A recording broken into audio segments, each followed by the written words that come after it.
지난주 웨이보에 중국 전폭기 사진이 한 장 게재됐다. JH-7A다. 얼핏 보기에는 인터넷에 도는 보통 전투기 사진과 다를 바 없었다. 하지만 전투기에 장착된 새로운 미사일 하나가 군사 전문가들의 이목을 집중시켰다. 지난 17일 영국 군사 전문 매체 제인스는 중국 공군의 JH-7A 전폭기에서 새로운 공대공 미사일이 식별됐다고 전했다. 제인스는 이 미사일이 지난 2016년 11월 중국 공군의 제-16 전폭기에 장착돼 처음으로 그 존재가 알려진 것이라며 중국의 기존 공대공 미사일 PL-15보다 더 크고 사거리도 길 가능성이 크다고 분석했다. 이 미사일의 길이는 6m에 달하고 직경도 기존의 PL-12나 PL-15보다 훨씬 굵었다. 이는 이 미사일이 최대 사거리 300km로 현재 중국군 최장거리 미사일 PL-15보다 사거리가 길다는 걸 의미한다. 서방 전문가들은 이 미사일이 적어도 400km 이상의 사거리를 가진 초장거리 공대공 미사일일 가능성이 크다고 평가했다. 중국은 오래전 러시아의 초장거리 공대공 미사일 KS-172와 R-37M 입수하기 위해 노력해왔다. 이번에 식별된 미사일은 램젯 엔진을 구동하기 위한 공기 흡입구가 식별되지 않았다. 이런 점을 감안할 때 KS-172 기술을 기초로 개발됐을 가능성이 크다. 사실 중국의 신형 미사일은 2018년 영국 싱크탱크 국제전략문제연구소에서 PLXX라는 명칭으로 대략적인 재원과 예상되는 성능을 제시한 바 있다. IISS는 이 미사일이 지난 2016년 제-16 전폭기에 탑재되어 운용 시험을 거쳤으며 2020년부터는 주요 대형 전투기에 탑재되는 핵심 공대공 무장으로 대량 배치되리라고 전망했다. IISS는 또 PLXX가 중국군 전투기 탑재용 레이더의 탐지 거리를 크게 벗어나는 400km급의 사거리를 가지는 미사일인 만큼 설계 단계서부터 데이터 링크를 통한 협동 교전을 전제로 개발됐을 가능성을 제기했다. 전투기에 탑재는 되지만 미사일의 조준과 중간 유도 등 교전 전반에 걸친 통제는 전투기가 아닌 조기 경보기가 한다는 것이다. 실제로 이번에 PLXX 미사일을 탑재한 JH-7A 전폭기에 탑재된 JL-10A 펄스 도플러 레이더의 최대 탐지 거리는 100km를 조금 넘는다.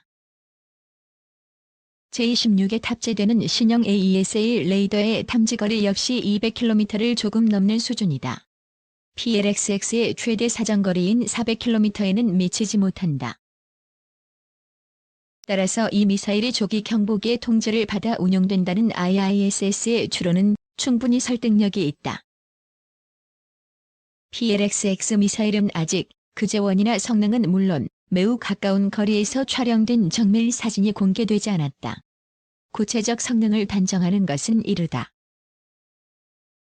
외형상 식별되는 매우 작은 안전피는 항력을 줄여 사거리를 극대화하려는 의도로 보이는데 별도의 주력 편향 노즐이 식별되지 않는다는 점을 고려하면 이 미사일은 민첩한 전투기보다는 조기 경보기나 수송기 등 무겁고 둔중한 항공기를 대상으로 개발됐을 가능성이 크다. 그러나 중국이 이 미사일을 적이 전투기를 대상으로 사용할 가능성도 간과할 수 없다. PLXX가 도태 기종인 JH-7A에 탑재돼 운용되고 있다는 것은 이 미사일이 중형급 이상의 전투기에 모두 탑재되는 대량 운용 단계에 들어가 다양한 용도로 사용될 가능성이 있다는 것을 의미하기 때문이다. 최근 급격히 사거리가 증가하고 있는 중국의 다양한 공대공 미사일을 PLXX와 결합해 사용하면 상대 전투기들을 대상으로 가공할 위력을 발휘할 수 있다. JH-7A는 원래 다목적 전투 폭격기로 개발됐지만 수위 계열의 대형 전투기가 대량 도입된 2000년대 이후 지상 폭격과 대함 공격으로 임무를 바꿨다. 현재는 일부 기체에 전자전 포드를 장착한 전자전 공격기로 개조되는 등 지원기 역할로 굳어지고 있다.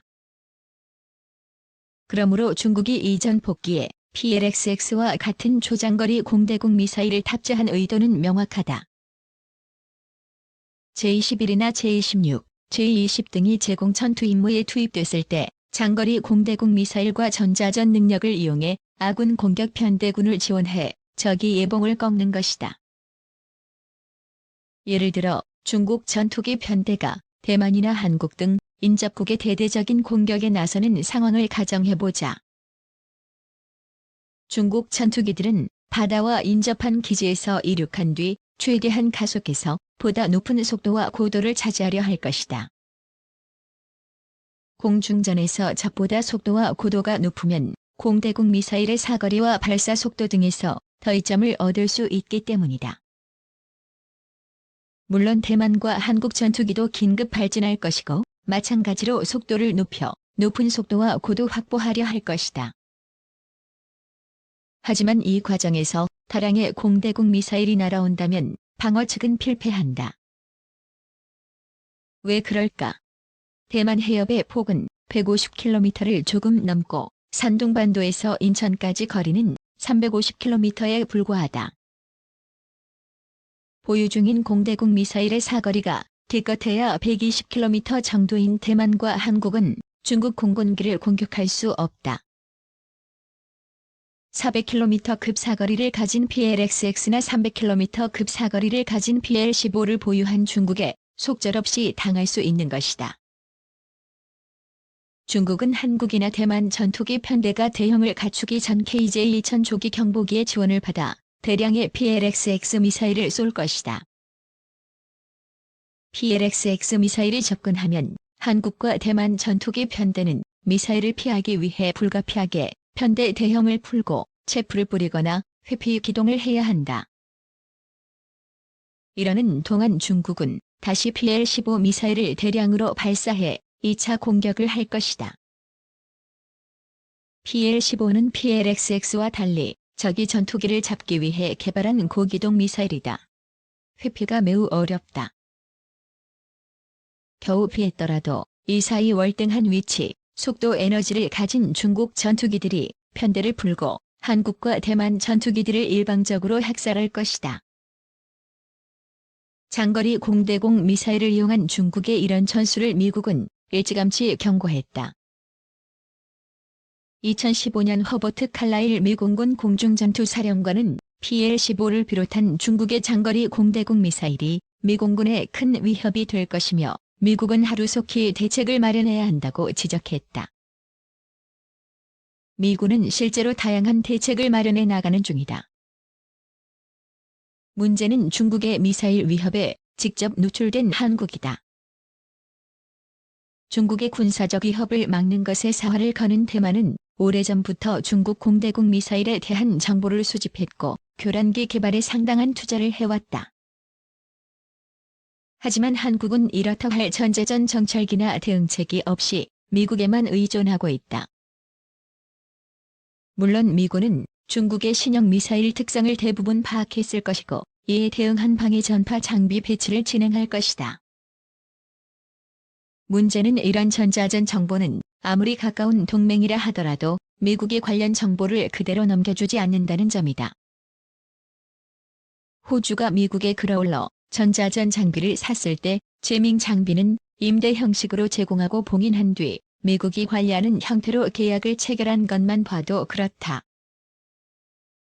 한국에도 고급 정보를 넘겨주는 건 있을 수 없다. 한국이 선택할 수 있는 카드는 두 가지다. 중국과 마찬가지로 초장거리 공대공 미사일과 이를 운용할 수 있는 조기 경보기 연계 협동교전 시스템을 독자 개발하든지 중국 미사일 공격을 막아낼 수 있는 전자전 장비를 구비하는 것이다. 한국군이 사용하는 전투기와 조기 경보기는 대부분 미국산이다. 미국이 이들 장비의 소스 코드를 한국에 줄 가능성은 사실상 제로다. 결국 한국에 남은 카드는 전자전 카드뿐이다. 하지만 현재 한국군은 천하태평인 듯 보인다. 당장 중국 미사일의 전파 특성 정보를 수집할 전자전 정찰 장비를 구하고 이를 바탕으로 전자전기를 사거나 개발해도 몇 년이 걸릴지 알 수 없는 판국이다. 이런데도 한국에선 한국판 그라울러 운운만 하고 있다. 위협은 지천에 깔리는데 당장 이를 막을 방법에는 관심도 없고 시간이 오래 걸릴 국산화 이야기부터 꺼내고 있다. 진정한 군사력은 적 위협을 분석하면서 세울 수 있다. 그런데 한국군 수뇌부는 아직도 중국군을 구식 미국이 수천 대 끌고 인해전술이나 하는 존재로 인식하는 것 같다. 지피지기 백전불태는 병법의 기본 중의 기본이다. 남중국 해로 집결하는 미중 함대 우발적 무력 충돌 가능성. 미국과 중국이 서로 함대를 남중국해에 보냈다. 신종 감염증 미국과 중국이 서로 함대를 남중국해에 보냈다. 신종 확산으로 미국의 항공모함이 철수한 틈을 중국이 메우려 하면서 긴장이 높아지고 있다. 22일 온라인 군사 매체인 얼러도에 따르면 중국 해군의 항모인 랴오닝함이 21일 동경 13도, 북위 114도에서 항해 중인 모습을 상업용 인공위성인 센티널-2가 촬영했다. 중국이 영유권을 주장하는 메이클즈필드 찬퇴 근처 해역이다. 랴오닝함과 호위함 6척으로 이뤄진 전대는 13일 남중국 해로 진입한 뒤 일대에서 전투 훈련을 벌이고 있다.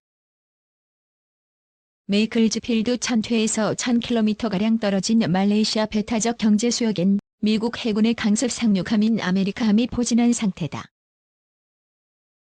중국의 지질 탐사선 하이양디즈 8호가 말레이시아의 시추선 웨스트 카펠라 8호 옆에서 탐사 활동을 벌이면서 양측이 대치한 곳이다.